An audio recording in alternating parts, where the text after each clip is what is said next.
A very good morning to you. Welcome to Newsline, live from the Newsfirst studios in Dawson Street and broadcasting on TV1. And on this day, the 30th of June 2016, on the day that the Governor of the Central Bank, Arjuna Mahendran's term officially ends today. He's filling in for the former governor's term, actually. We're joined on the program by the former governor, the former chairman of the Bank of Ceylon, and trade unionist, and amongst other things, Mr. Rusiripala Tenakon. A very good morning to you, Mr. Rusiripala. Good morning to you, Vasu. And Mr. Rusiripala, the 30th of June, approximately 15 months since this network, and joined by many concerned citizens such as yourself and so on, first alerted the government and the authorities that there was something terribly amiss at the central bank when they decided to award a bond at approximately just under 3 percentage points above the market rate at the time, to a company that turned out to have been eventually controlled by members of Mr. Mahendran's extended family, his son-in-law being one of those people. Nobody took the blindest notice. We pointed out that it was 1.6 billion rupees of the people's money. Why do you think this happened? Why this breakdown? Why was it allowed to go on? Why wasn't the handbrake pulled? Yeah, Farhat, let me start by saying that, you mentioned 30th of June, and due to circumstances that prevailed over a long period of time, I think people looked up to this date to see what is going to happen in this country amid so much of clamor, so much of protests, so much of criticism, what is really going to happen. And I'm happy. At least we have seen, or we are witnessing, a partial solution to a long-standing controversy in this country by His Excellency the President announcing that a new governor will be appointed to the central bank. Of course, why I say that it is a partial solution is, there were many concerns, as you rightly said, expressed by the civil society, the critics, economists. Not even that, even the world over, by the international agencies too, they were concerned about this thing. So now we are in a way, I think before we say anything further, I would like to indulge your excuse to make a statement about the Sirasa's role in this whole matter. I think the civil society and the critics, and those of us who really were waiting to voice an opinion about controversial things in this country, and an important event such as this, we owe an appreciation, and we also should have a word of commending the role played by the Sirasa channel, Sirasa TV1. Don't forget that. Yeah, Sirasa TV1. I think we started even before we started TV1 on this. That's right. MTV. If I remember correct, it was the MTV days. Indeed. And indeed it was an opening of the exposure. Not only it was an exposure, it was also a educational program bringing to light the real facts behind this issue. That is what is important. I mean, making a criticism about something in some way is not a big thing. But here is an issue where, at the end of the day, we can be happy that we have we have sort of educated the masses of this country as to what this is. Because don't forget, when this question first came up in the Parliament, no one other than the Honorable Prime Minister, he asked the Parliament whether there is anybody in the Parliament who knows about bonds. That is how this started. Thank you for your very kind words. But Mr. Spala, I want to ask you yourself. Now, you've been, over the years, you've had your own relationships with the United National Party, and especially with the person who now leads that party. Were you not afraid in the slightest when you came forward and you agreed to share your thoughts and when your conscience was aroused 15 months ago? Weren't you frightened when we asked you for a voice cut and we asked you to come on the show and help us to unravel this what we felt was a serious problem? Weren't you frightened? No, I because you've been very bold. Yeah. No, I won't say that I was frightened, but there were definitely concerns. Myself, my conscience was addressing some concerns, whether this should lead to any kind of endangering, some situation in the future for me.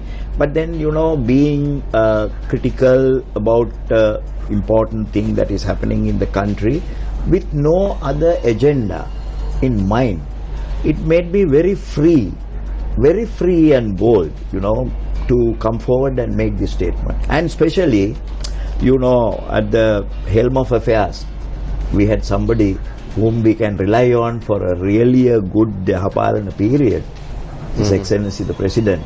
And under his rule, we never had the slightest hope. I never had the slightest hope. I never entertained any fear of being any personal harassment or anything of that nature. Did you when you got the call initially from our network asking you for comments and so on, did you actually sit back and weigh the dangers, or did you feel that you were being asked by a network who had its own history of being attacked, burnt, Claymore bombed, whose senior personnel were labelled traitors merely for being independent, and who were at the receiving end of the wrath of the previous government, and even this government, but in certainly far more subtle ways. Did you weigh those options, and did you think that you were in safe company because you were also dealing with the network who's also been whose conscience has been aroused?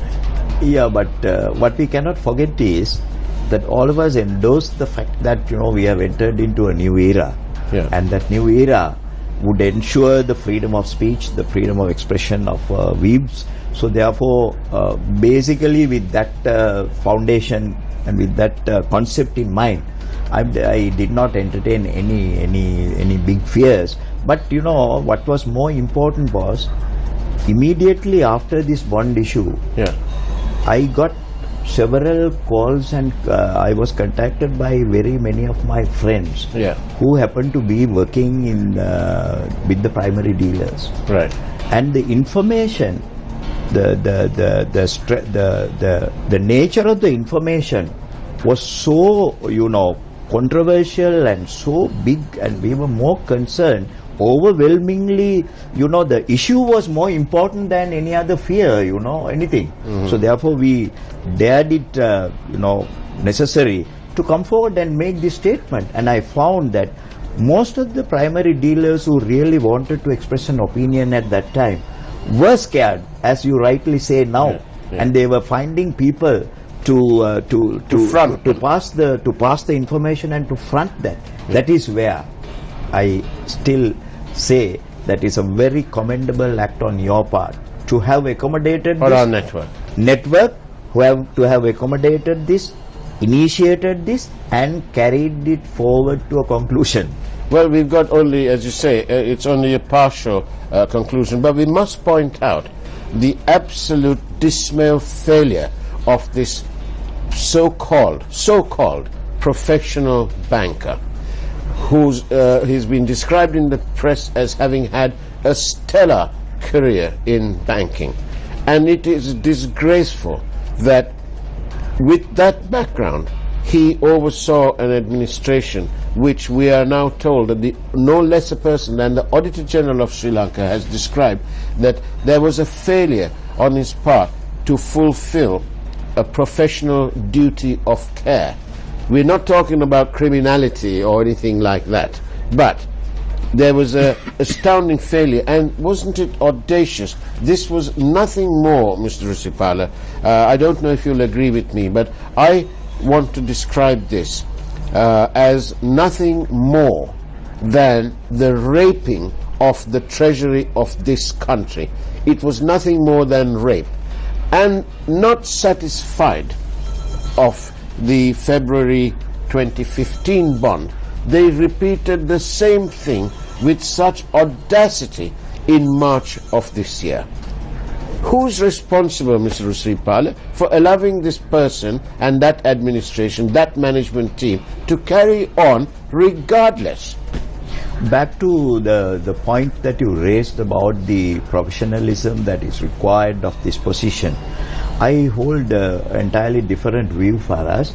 You know, this is a position where you definitely require some professionalism and qualifications and a background, but in the choice of the governor who is leaving today, you know, we did not, I of course personally did not see that part being fulfilled, because he was known to be an investment banker, you know, playing a role in investing monies, investing others' monies for profit.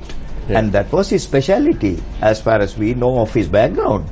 And what we really, this country required is something very going beyond that for us. You know, the founder of the central bank, yeah, John Exter himself, yeah, an eminent personality in the economic field, coming from US, you know, in founding the central bank, he very categorically stated that the person who is to be appointed as a governor of the central bank should be a person of unquestionable integrity. Now, this word, unquestionable integrity, goes beyond the qualifications. It's not a question of qualifications only. Yeah.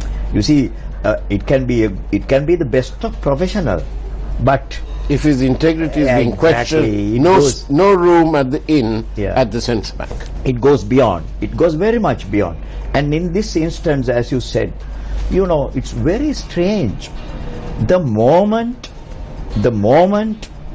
the issue was strong or big enough or important to be considered, to be discussed at the parliament, requiring the Prime Minister to make a special statement in the parliament, followed by the appointment of a committee of inquiry of persons appointed by the Prime Minister, still again further followed by a COPE inquiry. You know, the question of integrity has gone somewhere unseen, because the very first thing that the country expected to see was this person, you know, retiring and then saying that, well, I'm going to quit until these things are at least resolved. Nothing of the sort happened. And even to the last day, he was holding. Now you're talking about a second bond issue. And that is very much in the air. Very much in the air. People are talking about it. Even worse in magnitude compared to the first one. And I hope those things will come to light. If this thing does not die down with his leaving, I mean, all these things will come to light. In about 7 years of being in this business, I do get information from time to time, and it was my sad sort of opportunity that came by me last night. When I caught sight, I was allowed to have a look at this report, actually, a copy of it, and what caught my eye was a table. We've actually broadcast this table, but what caught my eye, Mr. Rusipala, was the Auditor General had a table in there in which they listed all the purchases made in the secondary market by none other than the EPF. Now, in a particular tranche, and this is like in my mind, the tables like that, and at the top end there were the total of the purchases on that day against a particular bond. was approximately 3.8 billion rupees. Now, out of that, the EPF, and it also listed where the EPF bought these from. And out of that 3.8 billion, it was nearly 2.4 billion came from the company who is at the epicenter of this sad and expensive for the country saga, perpetual treasuries. And we say that I say that with full responsibility because I have seen it. And Mr. Rispa, I want to ask you this: this government is the United National Party, and they've waited a long time to come into power. There are some who say that a certain prominent political party benefited directly and or indirectly by this bond saga. Have you heard such rumors? Well, for us, I think you gave a sort of a very, very precise but brief explanation of the entire episode. But there are one or two things, very intriguing things. True that we have heard all these things, being said, commented by the people, from various quarters. But, finally, what appears to have played is the dictum that end justifies the means. Finding money for electioneering, but finding money for political work is also part of the game. So I mean, these things are required, but I don't know. These are the comments that are made by the people. But intriguing, what is more intriguing in this whole affair is, for us, it is true that the Auditor General has made this statement. But Auditor General has made this statement only in one context. He has gone into the figures. He has gone to see where this has ended up, where these bonds have finally ended up. And as we all guessed and we all presumed and we all announced fearlessly that they have ended up in the Employees Provident Fund, which is public money, which is the money that is belonging to the workers of this country, where we are very much concerned.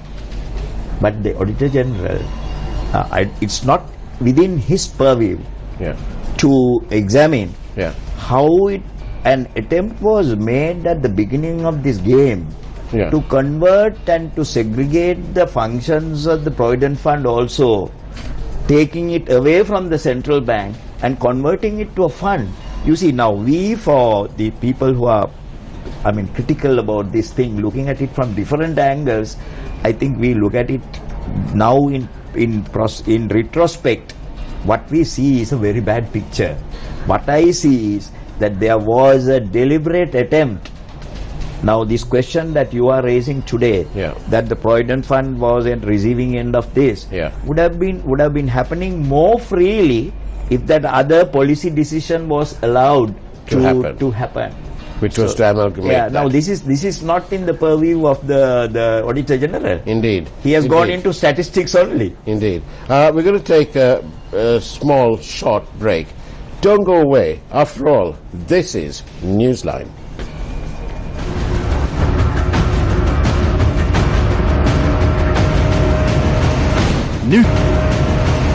Newsfirst, Newsline with Faraz Shaukat. Welcome back to Newsline. We ask the questions that you want answered. Mr. Risripala, I just want to share with you a few of the SMSs that I have received. You're most welcome. And here we go. It says here, no, one of them, integrity is the most important qualification. Any other qualification will be an added qualification. Another one, no amount of rules and regulations will make a crooked person straight. And another one, it says here, it takes at least 3 generations to make a gentleman. The list is going on and on and on. Another one, in the final analysis, the punishment for this fraud should not only rest with the Governor, Arjuna Mahendran, but all those involved in this. Mr. Rusripala, at the beginning we said that but by the way, I wanted to share this with you. It's a little bit light, but I was asked by our young producer to hurry up back to the studio yesterday afternoon. I said to the driver, you better hurry up, because we're told that the president will be coming to the central bank. So I said, you better get past there quickly. And actually, we did pass the presidential motorcade on Goldface Green. The flag was unfurled, and the Sri Lankan flag was flying and, fluttering in the wind. You mean the central bank building? No, in Goldface, the Sri Lanka flag there. Yeah. And we passed him there, and I felt extremely proud that the president of this country was empowered by the public and the opinion expressed by civil society and members of the public whose conscience is obviously aroused. And off he was going to the central bank. It was a message of, I'm taking charge. Because obviously this president has waited so long for his managing director, the prime minister, to act. And nothing happened. And he must have been getting call after call after call, delegation after delegation, to sort it out. So there he was going to sort it out. But my question to you is, today, as we now speak, we have yet to have a notification of an appointment. There is some rumor mill that says that there is a move to appoint a acting governor. What are your thoughts on that? Yeah, well, I think on your first point about the president deciding to visit the central bank, that reflects, the patience, whatever is said and done, the patience that the president has shown in this matter.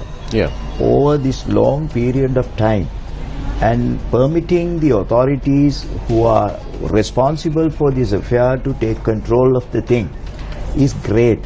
I mean, that shows his leadership, his style of leadership. He doesn't interfere. He has not shown any signs of interference. He has all this time, over a period of more than 1 year, in this very, very severe controversial issue, he made only one statement. Indeed. He said, well, I wish he resigns. I mean, see how carefully he has chosen his words. Okay. He did not disturb anybody. So even in this instance for us, I think his decision to visit the central bank, I don't know in what context it was done. It is only he will know the situation. But from the point of view of I have been a trade unionist, yeah, and I know the thinking and the expressions, views expressed by the employees in the central bank. And if they were permitted, in my own opinion, to express their views freely with the president, I'm sure the president would have got a very cross-sectional, real view of what is prevailing in the central bank today. Unfortunately, that did not happen. I don't know why it didn't happen that way. It was a very short encounter. Nevertheless, the president showed very clearly that I am with the central bank. The central bank is required for the country. It is an important institution. Yes. So he is finally taking the decision, and he indicated that at the last moment he has stepped in. Coming back to this question of the appointment of an acting governor, yeah, far as I'm afraid, I should say, I'm sure that the president is well informed and advised about the legal provisions of this thing. Yeah. You and I don't have to play a role there. Yeah. But anyway, it's our duty to tell the masses what is the real truth behind this. Yeah. Central banks, the appointment of governor is governed, controlled by an act. Yes, but the Monetary Law Act. The Monetary Law Act. Yeah. I mean, which is even above the powers of the Parliament, because the Monetary Law, under the Monetary Law, there are certain things that they can impose as penalties by itself without going to courts. Right. It's very powerful. Yeah. And Section 24 of the Monetary Law Act very clearly says about the acting appointment. It provides for an acting appointment only in the event of the incumbent governor being unable to discharge his duties due to some reason or the other. Right. So you need to have a governor in place before you can have an acting governor. I mean, that's the obvious legal follow-up or the analysis of that. Without the governor, how is it that the governor, incumbent governor, becomes incapable of acting if there is no governor? So a governor in the first place has to be appointed, because Mr. Mahendran's period is over from today. In any case, it has terminated. Yeah. It has come to a natural death. It has come to a natural end. A natural end. Indeed. So it is. And we haven't done anything about that. No. So, that's not our thing. Yeah. Sometimes on this program, and when people ask me, they expect a bit of inside information or some sort of thing like that. Let me share something with you and with the viewers. Last night, the conscience of the people has been irked, by the way, has been aroused. Last night I was told of a move by a businessman who is associated with this scandal, that this person has ordered for his private use not the latest car, even if it's duty paid. It's not a Mercedes-Benz Maybach. It's a 7-seater, state-of-the-art helicopter. Cost $2.8 million. And by the way, they don't have an aviation company. So we'll have more details on that and more. But Mr. Sipala, the bottom line is that the people's opinion, the people's conscience has come into play, and isn't it wonderful that the people's power has now come to play a vital, pivotal role in democracy in our country?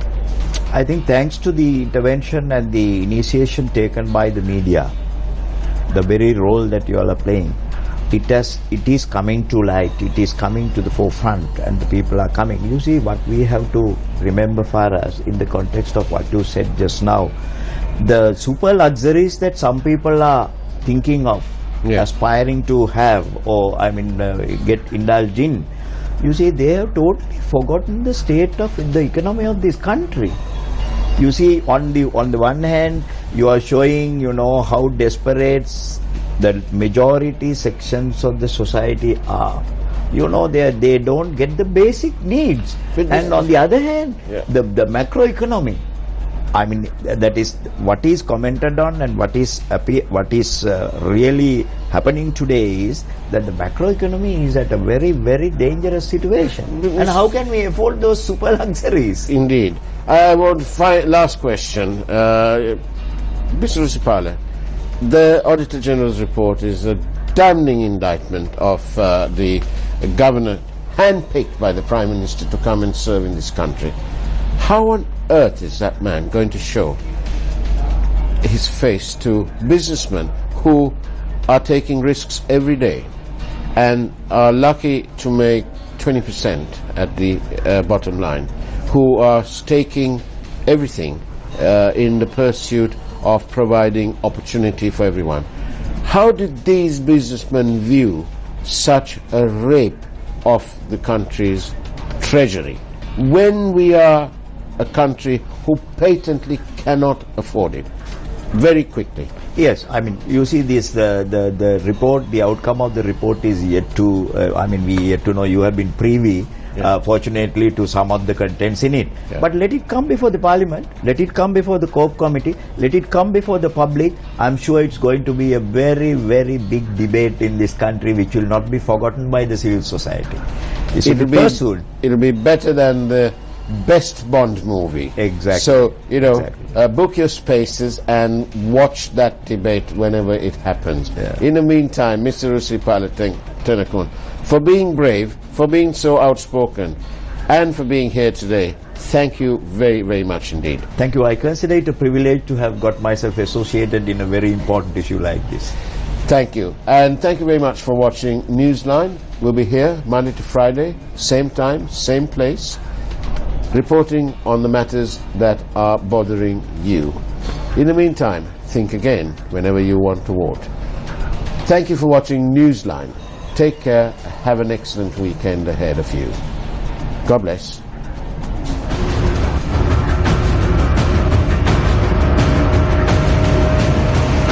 Newsfirst Newsline with Faraz Shaukat Ali.